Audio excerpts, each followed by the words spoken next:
चलिए हम ज़रा इस वाक़े पे बात कर लेते हैं। नुमाइंदा चकवाल महबूब हुसैन सागर भी हमारे साथ। और पिछले कुछ सालों में क्या कुछ हुआ है, बैरिस्टर वक़ास अब्रेज़ लीगल एक्सपर्ट से भी हम जानने की कोशिश करेंगे कि क्या एम्बिट होता है एक लॉ इन्फोर्समेंट एजेंसी के पास कि वो किस तरीके से अपने मामलात को लेके आगे चलता है। पहले महबूब हुसैन सागर के पास चलते हैं। महबूब हुसैन, मुझे बताएं अब डेवलपमेंट क्या है।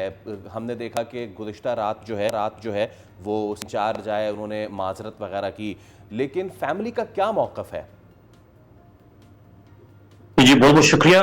देखें कि फैमिली का मौक़िफ़ जो अदील अहमद जो अफ़ेक्टेड हैं, जो ऑस्ट्रेलियन नेशनैलिटी होल्डर हैं, उनके साथ ये जो रात को वाक़या पेश आया जिसमें उनकी एक बेटी 9 साला हानिया वो बेचारी गोलियों की ताब ना लाते हुए, ज़ख्मों की ताब ना लाते हुए वो जान बाक हो गई थी, जिसकी वज़ह से पूरा मीडिया और पूरा पाकिस्तान और ख़ासकर ऑस्ट्रेलिया भी वो हल्के रह चुका है।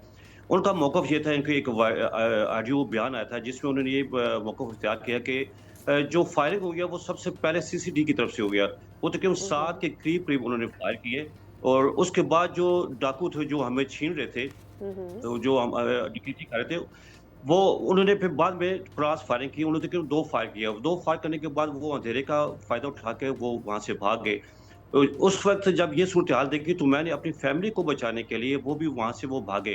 तो लेकिन फिर जो सीसीटीवी जो एहलकार थे उन्हें इस चीज़ का नहीं समझ पाए गलत शनाख्त की वज़ह से, तो उन्होंने फिर गाड़ी के ऊपर फायर किया। गाड़ी की अगर आप तस्वीरें देखें तो वो गाड़ी छीलनी हो चुकी थी। तो उनका ये मौक़िफ़ है कि जब उसी ज़ख्मी हालत में मैं अपने जो ससुर हैं दोबारा उनके घर में गया और ज़ख्मी हालत में था। उसकी गाड़ी की हालत ये थी कि गाड़ी जो है वो उसकी ब्रेक फ़ेल हो गई थी। तो हुँ, गाड़ी आउट ऑफ कंट्रोल होके जो मेरे ससुर थे उनके गेट के ऊपर वो टकरा गई। इस दौरान मेरी जो मिसेज़ थी वो मौजज़ाना तौर पे वो बचीं। उन्होंने अपने सही। वालिद साहब को फ़ोन करके बता दिया था कि हमारे साथ ये इंसिडेंट हुआ, तो उन्होंने फिर फ़ौरन उन्हें अस्पताल पहुँचाया। हुँ, तो उनका मज़ीद ये मौक़िफ़ था कि इस दौरान सीसीटीवी जो आए थे पंजाब के जो सरबराह सोहेल ज़फ़र चट्टा साहब, उन्होंने यकीनदहानी तो करवाई है, हुँ, लेकिन बार-बार वो मौक़िफ़ तब्दील हो रहा है। अच्छा। कभी सही। डीपीओ साहब कहते हैं कि हम उनके ऊपर 302 का लगाएँगे, हुँ, कभी कहते हुँ। हैं वो 322 का हम दफ़ा लगाएँगे, फिर वो ठीक अच्छा, है, कहते हैं जी हम एब्सोल्यूटली वो ये एक बिल्कुल wave before you put in Waqas Abrez पे जाने से पहले एचआरसीपी की रिपोर्ट है एक, और वो सीसीडी के हवाले से ही है। और जब से बनी है तब से लेके अब तक 670 एनकाउंटर्स, अप्रैल 2025 से लेकर दिसंबर 2025 तक की ये रिपोर्ट है एचआरसीपी की। 670 encounters, 924 suspected deaths. I rest my case. या तो इसी पर बात कर लेते हैं। महबूब हमारे साथ ही मौजूद रहेगा, बैरिस्टर वकास साहब हमारे साथ मौजूद हैं और आप लीगल एक्सपर्ट हैं। बैरिस्टर साहब, बहुत शुक्रिया आपके वक्त के लिए। एक तो ये कि एक्स्ट्रा जुडिशल जो एक्शन सीसीडी की जानिब से कंसिस्टेंटली दिया जा रहा है, इसमें जो लोग अफेक्ट होते हैं वन पार्ट है, लेकिन जिनको मार दिया जाता है, जिन पर डायरेक्ट फायरिंग की जाती है, जो कत्ल हो जाते हैं, वो अलग नंबर्स हैं। और इसके ऊपर मुसलसल तनकीद हो रही थी। इससे पहले भी कई ऐसे इंसिडेंट्स हुए जिस पर सीसीडी पर तनकीद हुई। 1-2 हफ्ते का हॉल्ट आता है और उसके बाद फिर इस किस्म के वाकयात बढ़ना शुरू हो जाते हैं। लीगली एक तो ये क्या इसकी अहमियत है कि क्या सीसीडी को कोई रोकेगा, उनसे पूछेगा कि आप कैसे ये एक्स्ट्रा जुडिशल कार्रवाइयाँ करते चले जा रहे हैं। बिसाइड्स क्या तरीकाकार होना चाहिए आमतौर पर किसी भी डाकू को काउंटर करने के लिए, बजाय इसके कि डायरेक्ट कार पर फायरिंग कर दी जाए? देखिए, सबसे पहले तो मैं कहूँगा कि आईने पाकिस्तान के अंदर कहीं पे भी हमें जो हमारी लॉ एनफोर्समेंट एजेंसीज़ हैं, उनको इनकाउंटर करने का इख्तियार नहीं है। आर्टिकल 9 जो है, वो राइट टू लाइफ प्रोवाइड करता है पाकिस्तान के तमाम शहरियों को बिला इम्तियाज़, और at the same time article 10 है जो राइट टू फेयर ट्रायल की इंश्योरेंस की बात करता है कि पाकिस्तान के अंदर जब भी कोई भी शख्स किसी भी हीनियस ऑफेंस के अंदर भी पकड़ा जाएगा, तो right to fair trial is the fundamental right to all the citizen of state. ये तो एक बुनियादी सी चीज़ है। अच्छा, इसके बाद जो सीसीडी की कार्रवाई है, देखिए हमारे मुल्क के अंदर हमने देखा, यहाँ पे नूर मुकद्दम का केस था, जाहा जाफिर का केस था, दीगर ऐसे केसेस थे जिनके अंदर जो है विटनेसेस को हॉस्टाइल कर दिया जाता था, एविडेंसेस को टेम्पर किया जाता था, विटनेसेस को हैम्पर किया जाता था। तो ऑन द राइट पाथ कि किसी न किसी तरीके से इन लोगों को कैफरे किरदार तक पहुँचाया जाए, सीसीडी जैसे इदारे बनाए गए। जो ये वाक़या हुआ, ये बड़ा ही दिल-हराश और कर्बनाक, अंदेशनाक वाक़या है कि हमारा जो कानून है और at the same time law enforcement agencies के जो एसओपीज़ हैं, प्री एक्शन प्रोटोकॉल्स हैं, वो किसी सूरत भी किसी भी ऑफिशियल को ये इजाज़त नहीं देते आप पब्लिक प्लेस पे इस तरह ओपन फायरिंग कर दें। स्पेशली जब आपको ये हैजर्ड मौजूद है, ये जॉपर्डी है, एप्रीहेंशन है कि आप किसी भी डाकू को फायर मारेंगे।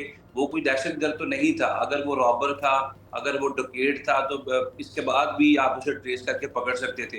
लेकिन वो जो एक मासूम जान चली गई, नन्ही जान चली गई, उसका अज़ाला पूरी ज़िंदगी भर नहीं किया और जा वकास, सकेगा। I'm sorry, वो मासूम नन्ही जान क्योंकि ऑस्ट्रेलवी निजात थी, शायद इसलिए वावेला भी हो रहा है।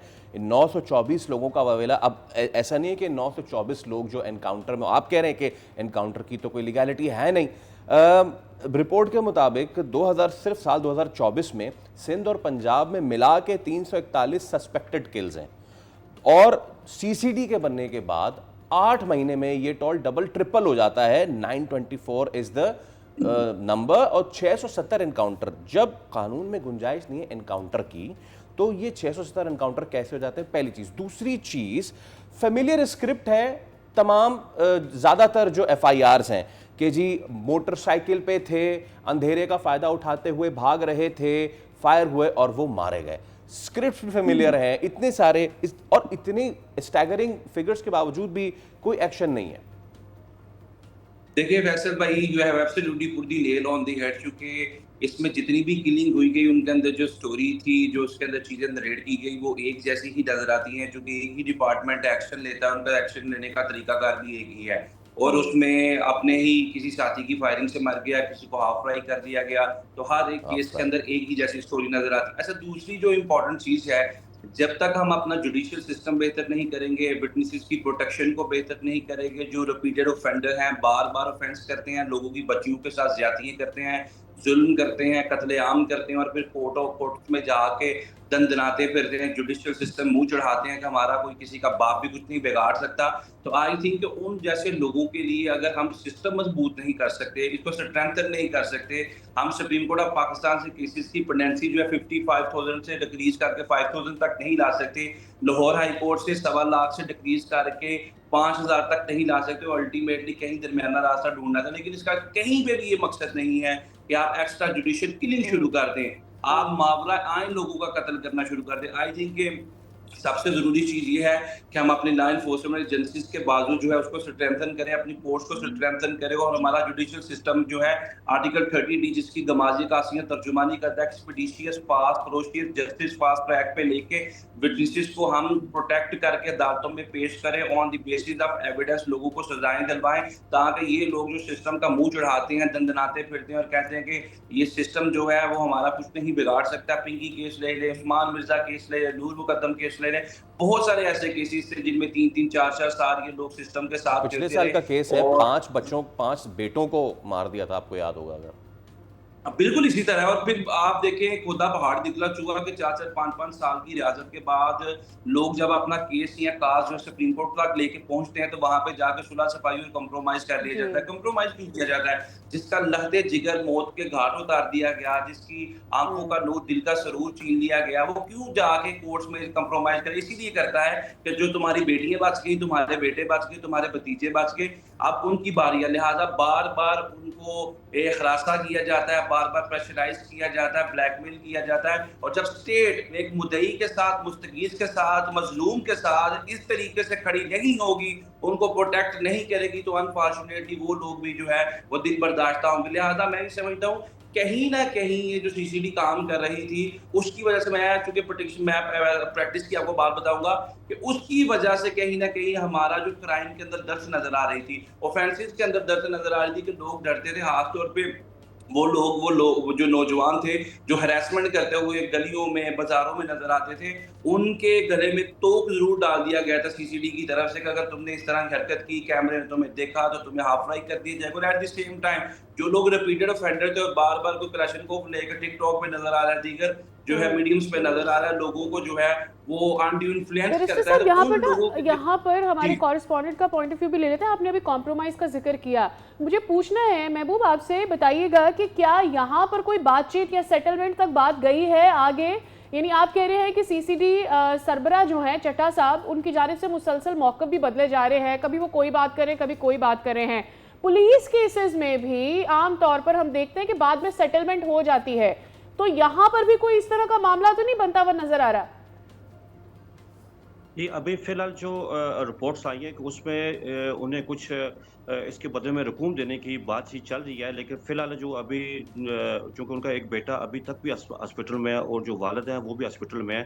तो उस हवाले से बात की जी, क्योंकि मेरे जो उनके जो दादा हैं बच्चे के, उससे उनसे मेरी बात हुई है। उनके जो चचा हैं डॉक्टर एहतशाम साहब, उनसे भी मेरी बात हुई, लेकिन वो अभी फ़िलहाल किसी किस्म की कोई ऐसी बात करने को वो तैयार नहीं है। वो उन्हें अच्छा। कहते हैं हमें सिर्फ़ इंसाफ चाहिए, लेकिन एक इंसाफ के लिए नहीं चाहिए जिसने फायरिंग की है सीसीडी की जो एहलकार शुजा मुग़ल है, वो कहते हैं कि जो ये 4 लोग थे, हमें चारों की सस्पेंशन नहीं चाहिए, हमें उनके उनके खिलाफ भरपूर कार्रवाई चाहिए, ठीक ताकि है। ऐदा कोई किसी का मासूम बच्चों की ऐसी जान ना जा ओके सके। Okay, point taken. अच्छा, अब वकास, हमारी गुफ्तगू का हरगिज़ मकसद ये नहीं है कि पुलिस मुजरिमों के खिलाफ कार्रवाई ना करे, या पुलिस चोरों को पकड़ना छोड़ दे या उनको चेस करना छोड़ दे। No, it's not like that.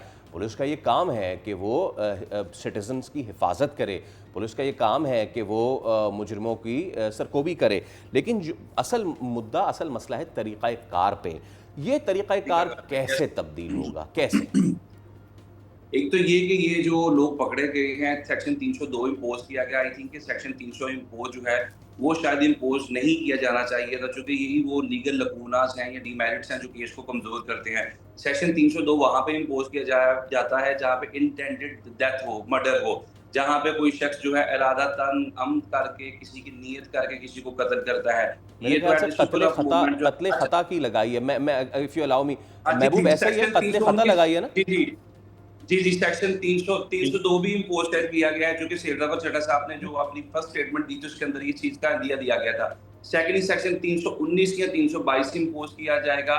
और बहुत ही इम्पोर्टेंट बात जो मैं आपके साथ डिस्कस करने जा रहा हूँ कि देखें, अब ये जिस ख़ानदान के साथ ये सारा वाक़या पेश है, ये इससे पहले जितने भी ख़ानदान हैं, ना कोई डॉलर का ब्रीफ़केस, ना कोई पैसों की जो टोकरी, उनका मदावा नहीं कर सकती। उनका मदावा एक ही चीज़ कर सकती है कि इन लोगों को कैफ़रे किरदार तक पहुँचाया जाए। ये अदारा जो ये कहता था कि अगर हमारे अंदर से भी कोई प्रॉब्लम हुई, हमारे अंदर से भी कोई नक़्स हुआ, तो हम उनको भी कैफ़रे किरदार तक पहुँचाएँगे। आई थिंक कि इन लोगों को करार वाक़या सज़ाएँ दिलवानी चाहिए। प्रेसिडेंट सेट करना चाहिए कि पावर का और कानून का जो भी गलत इस्तेमाल करेगा, आइदर वे उसके खिलाफ जो आइदर हुक्म proof by tooth and nail कार्रवाई की जाएगी और उसको कैफ़रे किरदार तक पहुँचाया जाएगा। एक प्रेसिडेंट सेट किया जाएगा।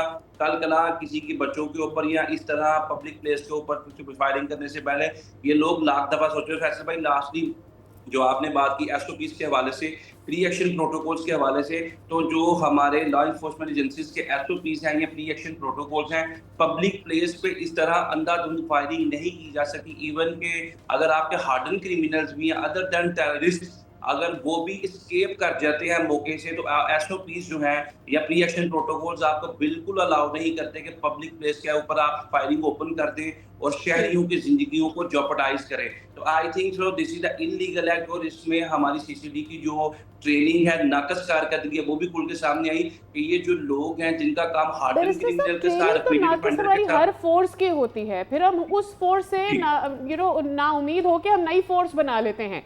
कहने का मकसद ये है कि अब हमने सीसीडी क्यों बनाई थी, इसीलिए बनाई थी कि ये जो इस किस्म के रेगुलर पुलिस वाकयात होते हैं, इसको काउंटर किया जा सकते हैं, लेकिन इसके पीछे इनकाउंटर की इजाज़त तो नहीं दी गई थी। तो अगर आपकी फर्स्ट हैंड फोर्सेस, यानी अगर आपकी पुलिस ही ठीक तरीके से काम कर रही होती या वहां पर ही निज़ाम बेहतर तरीके से चल रहा होता ना, तो उसके बाद आपको मजीद फोर्सेस की ज़रूरत नहीं पड़ेगी। बिसाइड्स, आप लोगों से जाके बात करें जो कहीं ना कहीं विक्टिम रहे हैं इस तरह की चीज़ का, जिनको यस, इंसाफ यस। नहीं मिला, वो तारीफ कर रहे हैं सीसीडी की, क्योंकि उनको लगता है कि भाई सीधे तरीके से तो इंसाफ नहीं मिलेगा, अगर किसी को मार मरा के मिल जाता है तो हमें तो यही चाहिए, इंसाफ मिल जाए। तो ये कॉन्सेप्ट बिल्ड हो रहा है। जब तक आप इस कॉन्सेप्ट के नीचे जो सारी गलतियां उसको ठीक नहीं करेंगे, तो लोग तो यही समझेंगे कि यही सही तरीका है, कल को वो अपना बदला खुद लेने लगेंगे।